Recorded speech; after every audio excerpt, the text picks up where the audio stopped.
उद्याच्या सोहळ्यासाठी अयोध्या नगरी सजली आहे। अयोध्येतील राम मंदिरात दर्शन बंद असलं तरी हनुमानगढीवर दर्शनासाठी भाविक गर्दी करतात।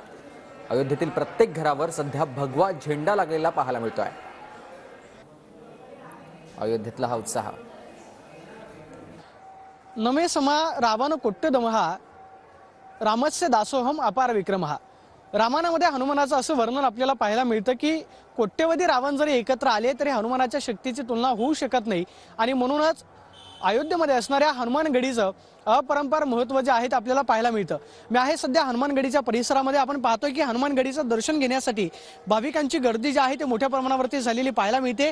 हनुमानगढीला एक जागृत देवस्थान म्हणून ओळखलं जातं आणि इथल्या हनुमानाची अपरंपार शक्ती जी आहे ती भाविकांना प्रसन्न होते अशी आख्यायिका सांगितली जाते। आणि आपण पाहतोय की हनुमानगढीचं दर्शन घेण्यासाठी सकाळपासूनच भाविक जे आहेत ते दर्शनासाठी रांगेमध्ये उभे असलेले पाहायला मिळत आहेत। अयोध्या नगरीमध्ये फक्त राम आहेत आणि राममय वातावरण जे आहे ते सगळीकडे आपल्याला पाहायला मिळतंय आणि संपूर्ण अयोध्या नगरी ही आपल्या राजाच्या स्वागतासाठी सज्ज झालेली आहे आणि उद्या 12:20 नवीन मंदिरामध्ये रामलल्ला विराजमान होताना पाहायला मिळतील।